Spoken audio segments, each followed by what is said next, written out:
It was the summer of 1943 when the shadow of defeat began to creep across the German war machine. The Allies were advancing on every front, and Hitler demanded a weapon that would turn the tide. A new monster of steel that would crush anything in its path. From this desperate command, the Panzerkampfwagen Tiger II, known to history as the King Tiger, was born. The King Tiger was not just a tank. It was an expression of German engineering pride and obsession. Designed by Henschel, it combined the terrifying firepower of the 88mm KWK-43L/71 cannon with armor so thick that no Allied tank gun could penetrate it from the front. On paper, it was invincible, a mobile fortress weighing nearly 70 tons. The very sight of it was meant to inspire fear. Its angular turret, immense gun, and thunderous engine were unlike anything the battlefield had seen before. But perfection came at a cost. The tank's design was overcomplicated, filled with precision parts that were difficult to produce and even harder to maintain in the chaos of war. German factories, already suffering from Allied bombings and shortages of steel and fuel, struggled to meet the demand. Each King Tiger required weeks of labor and meticulous assembly, a luxury Germany could no longer afford in 1944. By the time the first King Tigers rolled out, the Wehrmacht was fighting on the defensive. They were deployed during the battles of Normandy and the Ardennes, where commanders believed these mechanical beasts could hold off the relentless Allied push. The German crews, proud but cautious, viewed their new machine as both a miracle and a burden. They admired its power. It could destroy a Sherman or Cromwell at over 2 kilometers, but they feared its fragility. For the men inside the King Tiger, it was both a fortress and a coffin. The Maybach HL-230 engine strained under the tank's enormous weight, often overheating or breaking down after only a few hours of movement. Its massive armor, while impenetrable to enemy fire, made it slow and difficult to maneuver through muddy European terrain. And if it got stuck, which it often did, there was no vehicle powerful enough to tow it back. Still, on the battlefield, when it worked, the King Tiger was terrifying. Allied soldiers who saw it described it as a moving bunker. Its shells tore through anything that dared to approach. The sound of its gunfire echoed for miles, shaking the ground beneath soldiers' feet. For a brief moment, Germany seemed to have unleashed a new terror capable of restoring its lost dominance. But deep down, the cracks were already showing. Each tank consumed massive amounts of fuel, nearly 500 liters for every 120 miles. Fuel that Germany no longer had. Spare parts were scarce, maintenance crews exhausted. What was meant to be the ultimate weapon was, in reality, a symbol of desperation, a monument to over-engineering and a failing empire's final roar. As the Allies closed in from the west and the Soviets from the east, the King Tiger rolled onto the front lines not as a savior, but as a ghost of a dream that could no longer survive. The beast of steel had been born too late, a masterpiece of design, trapped in the ruins of a dying Reich. It would soon earn another title, whispered by the soldiers who faced it, the Broken King. It was July 1944, and the fields of Normandy were burning. The Allies had broken through the beaches, pushing inland with Shermans, Cromwells, and Churchills leading the charge. But in the distance, beyond the smoke and shattered villages, German scouts reported the arrival of something new, a tank unlike any seen before. The King Tiger had entered the Western Front.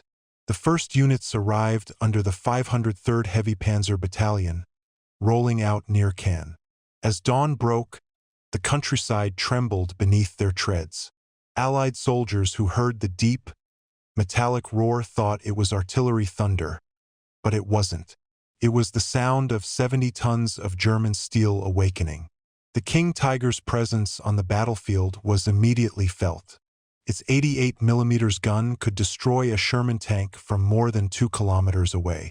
The thick front armor, up to 180mm, made it nearly invulnerable to return fire.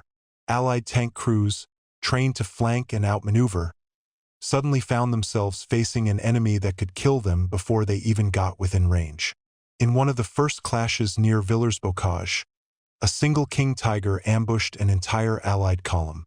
Within minutes, several tanks were burning.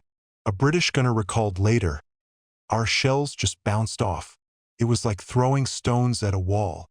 The German crew inside, confident yet tense, moved with machine-like precision, loading, firing, adjusting their aim, until their ammunition was spent.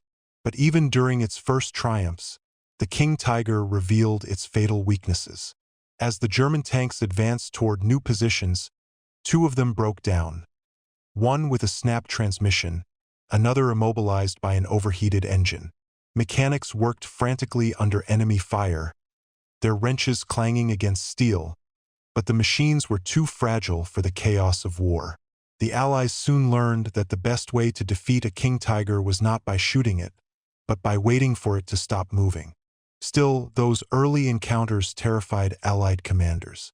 Intelligence officers sent urgent reports describing a supertank with impossible armor and unmatched range. Crews began to hesitate before engaging any large silhouette on the horizon. The psychological effect was devastating. Even a single King Tiger, hidden among the hedgerows, could delay an entire armored advance for hours. German propaganda celebrated these victories.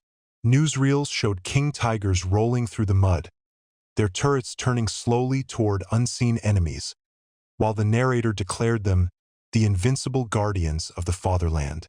But the soldiers who drove them knew the truth. They were outnumbered, low on fuel, and hunted from the skies by Allied fighter bombers. Every journey risked mechanical failure or air attack. In one tragic episode near the Falaise Pocket, an entire platoon of King Tigers attempted to retreat through narrow roads. Allied aircraft spotted them from above. Within minutes, Typhoon rockets and P-47 Thunderbolts turned the column into a graveyard of burning armor. When Allied troops later inspected the wrecks, they were stunned. Some tanks had barely fired a shot. Their engines had failed long before the bombs fell. For all its power, the King Tiger was never built for the kind of war Germany was fighting. It was a beast too heavy for its own battlefield, a weapon designed for victory but born into defeat. The thunder it brought to Normandy was real, but fleeting. As one American officer later wrote, "It wasn't the tank that failed Germany, it was time." By late 1944, the King Tiger had become both a symbol of German power and a monument to its downfall. On paper, it was an invincible machine, 70 tons of steel, an 88mm gun that could slice through any Allied armor, an armor so thick it seemed untouchable. But in the mud and chaos of the Western Front, that same power turned against the men who commanded it. The German crews called it Königstiger, the Royal Tiger. To the Americans, it was simply the monster. But those who served inside it knew that the monster could easily turn on its masters. The weight that made it nearly indestructible also made it unreliable. Its massive Maybach HL-230 engine, designed for much lighter tanks, struggled under the burden. Every mile forward was a gamble against heat, strain, and exhaustion. In December, during the Battle of the Bulge, dozens of King Tigers were sent into action through the frozen forests of the Ardennes. On the first day alone, several broke down before even reaching the front. Their crews, shivering in the snow, tried desperately to repair the jammed transmissions. One tank commander, Oberfeldwebel Karl Fischer, later said, "It was like commanding a dying beast. You could feel it groaning, fighting against itself. When the engines failed, the tanks became immovable fortresses, perfect targets for Allied artillery and airstrikes.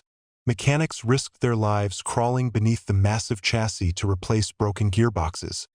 But spare parts were scarce, and the field conditions brutal. Sometimes, crews had no choice but to abandon their machines, setting explosive charges to destroy them so they wouldn't fall into enemy hands. The Americans were stunned by what they found. After capturing several abandoned King Tigers near La Glise, they examined the interiors. The tanks were immaculate, powerful, advanced, terrifyingly built, but they all shared the same flaw. The engines were burned out, transmissions shattered, tracks thrown. It became clear. The King Tiger's worst enemy wasn't the Allies. It was itself. Fuel was another curse.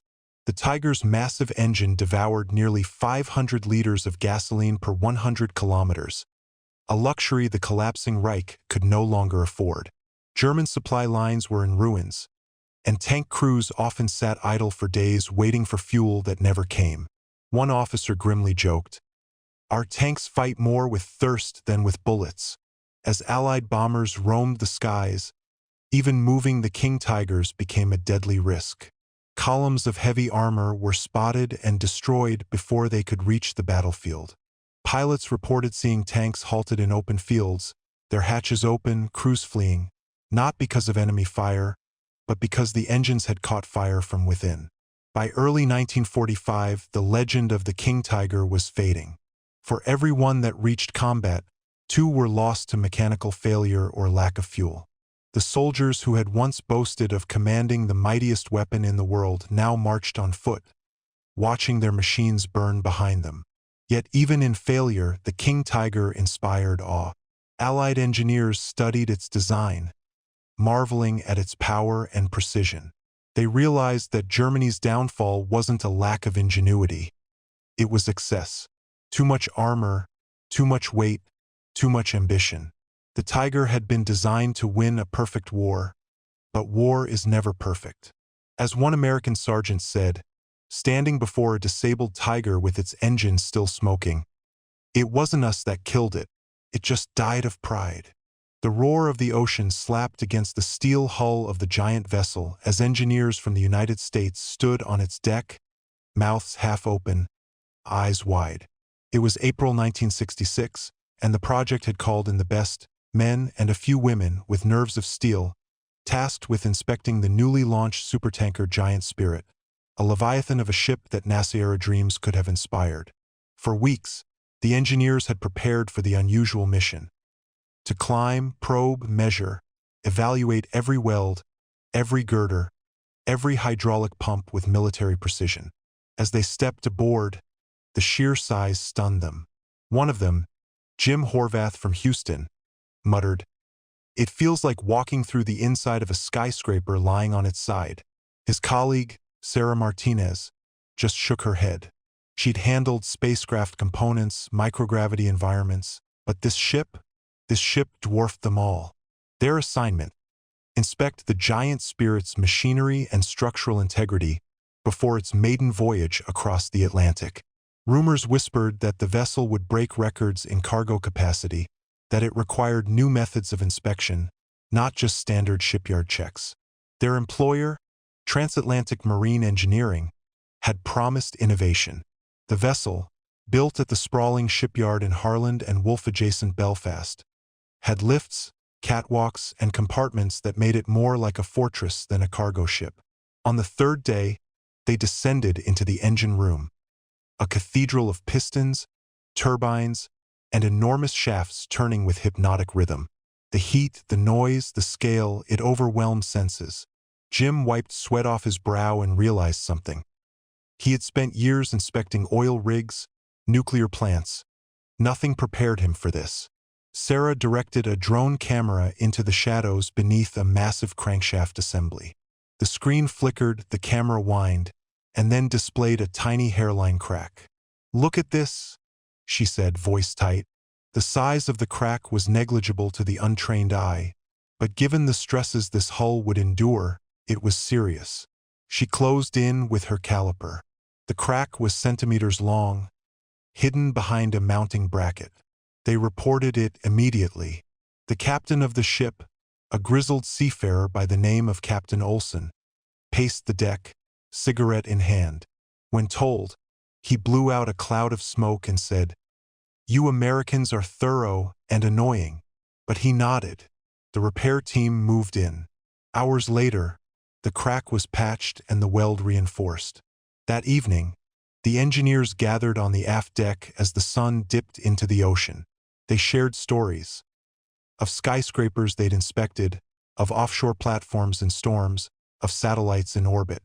Jim said, "I used to think I knew my job, but this beast checks me." Sarah laughed. It's not just size, it's the complexity. This ship has more sensors than my last spacecraft assignment. On the final day, they walked the entire length of the cargo hold, some 300 meters of empty space designed to carry thousands of tons of oil. The echo of their footsteps sounded like thunder in a cavern. They measured the thickness of the hull plating, checked fasteners, verified the stability of the ballast tanks. At the far end, Sarah paused by a hatch. "Look at that," she said. A tiny oil stain, almost invisible, near a valve. Potential leak. They flagged it. Another small repair. The inspection completed. The engineers presented their report in the shipyard's boardroom. Charts, photos, drone footage, the works. The board members leaned forward, impressed. The head engineer, Mr. Baxter, leaned back and said, "Thank you. Because of you, this giant is safe." As the giant Spirit slipped out into the dark water that night, the engineers stood on the quay, coffee in hand, watching her lights fade into the horizon. They felt a mix of exhaustion, exhilaration, and respect. For all its technology, all its size, it was still a vulnerable beast, and they had helped ensure it wouldn't fail. In the days following, the story made headlines in trade journals. American engineers astonished at supertanker inspection. Unseen tiny flaws in giant vessel spotted by U.S. team. The ship sailed on, trouble-free, for years. And somewhere, deep beneath decks, those small matters the engineers had found remained quietly fixed.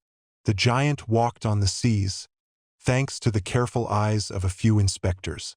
It was early 1943 when American engineers first laid eyes on the hulking wreckage of the infamous German tank, the Panzerkampfwagen Tiger I, abandoned after a fierce battle in North Africa.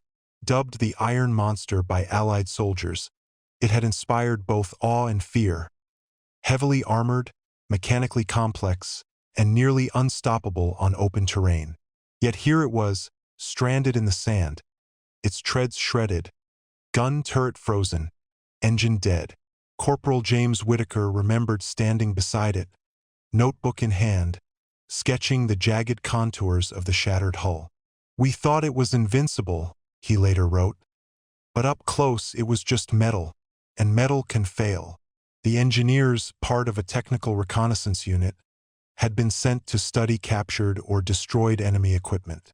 Their goal was simple in theory: understand the weaknesses, learn how to defeat what the battlefield feared. The first inspection revealed what soldiers had long suspected. Beneath the thick, formidable armor lay design compromises. The Tiger's massive weight had strained its engine and transmission beyond reliable limits. Internal cooling systems, meant to support the armored behemoth in harsh conditions, had failed during prolonged engagements, leaving crews stranded. Engineers traced burn marks along the engine compartment, evidence of overheating, metal fatigue, and repeated battlefield stress. Lieutenant Clara Mendez, the only woman on the team, knelt beside the torn tracks. "Every failure tells a story," she said. Using calipers, she measured a fractured sprocket that had ripped under the vehicle's own weight. The defect, though small, had immobilized the tank during a crucial flank attack days earlier. It was a reminder. No matter how legendary, mechanical marvels are always vulnerable to detail and circumstance. They moved inside the turret, carefully documenting the gun mount, elevation mechanisms, and communication devices. Some components were pristine. Others, like the electrical wiring and periscopes, were damaged by neglect or battle. The engineers realized that the Tiger's reputation had... It was early 1943 when American engineers first laid eyes on the hulking wreckage of the infamous German tank, the Panzerkampfwagen Tiger I, abandoned after a fierce battle in North Africa. Dubbed the Iron Monster by Allied soldiers, it had inspired both awe and fear. Heavily armored, mechanically complex, and nearly unstoppable on open terrain. Yet here it was, stranded in the sand, its treads shredded, gun turret frozen, engine dead. Corporal James Whitaker remembered standing beside it, notebook in hand, sketching the jagged contours of the shattered hull. "We thought it was invincible," he later wrote. "But up close it was just metal, and metal can fail." The engineers, part of a technical reconnaissance unit, had been sent to study captured or destroyed enemy equipment. Their goal was simple in theory: understand the weaknesses, learn how to defeat what the battlefield feared. The first inspection revealed what soldiers had long suspected. Beneath the thick, formidable armor lay design compromises. The Tiger's massive weight had strained its engine and transmission beyond reliable limits. Internal cooling systems, meant to support the armored behemoth in harsh conditions, had failed during prolonged engagements, leaving crews stranded. Engineers traced burn marks along the engine compartment, evidence of overheating, metal fatigue, and repeated battlefield stress. Lieutenant Clara Mendez, the only